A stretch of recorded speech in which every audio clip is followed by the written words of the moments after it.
Darshan sir ನಾಳೆ hearing ಇದೆ ಅಂತ ಎಲ್ಲರಿಗೂ ಗೊತ್ತಾಗಿದೆ ಆಲ್ರೆಡಿ. ನಾನು ಫ್ರಮ್ ಡೇ ಒನ್ ಇಂದ ನಾನು ಹೇಳ್ತಾ ಇರೋದಿಷ್ಟೇ. ನಾನು ಈ ನಿಮ್ಮ ಮಾಧ್ಯಮಗಳ ಮುಖಾಂತರನೇ ಹೇಳ್ತೀನಿ.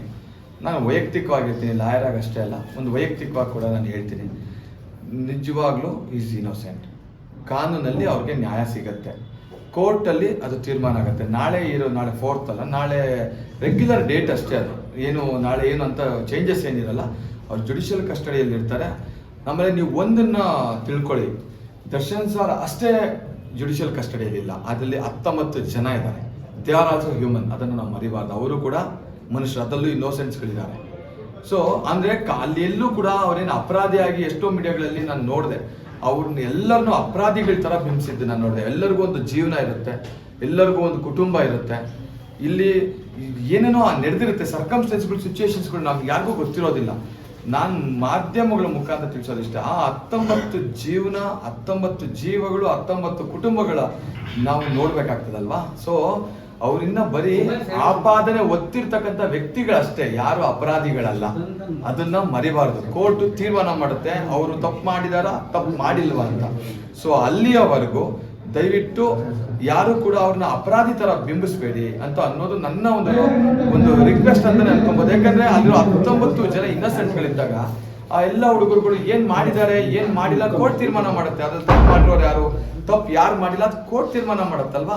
ಸೊ ಅದಕ್ಕೂ ಮೊದಲು ಮಾಧ್ಯಮಗಳ ಜವಾಬ್ದಾರಿ ಜಾಸ್ತಿ ಇರುತ್ತೆ. ಅವ್ರನ್ನ ತಪ್ಪು ಮಾಡಿದ್ದಾರೆ ಅಂತ ರೀತಿ ಬಿಂಬಿಸೋದು ಬೇಡ ಅನ್ನೋದು ನನ್ನ ಇದು ಒಂದು personal request. As A lawyer ಆಗಿ ಕೂಡ, ಜವಾಬ್ದಾರಿಯುತವಾದ ಸಿಟಿಸನ್ ಆಗಿ ಕೂಡ ಇದನ್ನ ನೋಡಿದಾಗ ಒಂದಷ್ಟು ಜನ ಯಾರಾದ್ರೂ ಕಮೆಂಟ್ಸ್ಗಳು ಕೊಡ್ತಾರೆ, ನಿನ್ಗೇನು ಗೊತ್ತು, ನೀನ್ ಲಾಯರು, ಕೋರ್ಟಲ್ಲಿ ಹೇಳು ಅಂತ. ಇದನ್ನ ನಾನು ನೋಡಿದ್ದೀನಿ. ಸೊ ಅವ್ರಿಗೆ ಕೂಡ ಈ ಮುಖಾಂತರ ಹೇಳ್ತೀನಿ, ಒಬ್ಬ ಲಾಯರ್ ಕೆಲಸ ಕೋರ್ಟಲ್ಲಿ ಅಷ್ಟೇ ಅಲ್ಲ, ಅದನ್ನ ನೀವು ತಿಳ್ಕೊಬೇಕು.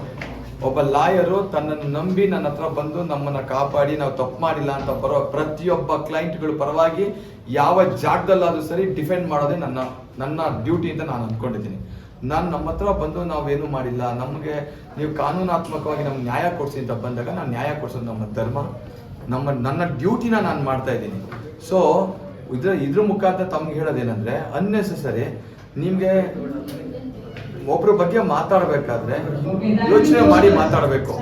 ನಿಮ್ಮ ಮಾತು, ನೀವು ಮಾಡೋ ಕಮೆಂಟ್ಸು ನಿಮ್ಮ ಯೋಗ್ಯತೆಗಳನ್ನ ತೋರಿಸುತ್ತೆ, ನಮ್ಮ ಬೆಳವಣಿಗೆಗಳನ್ನ ತೋರಿಸುತ್ತೆ.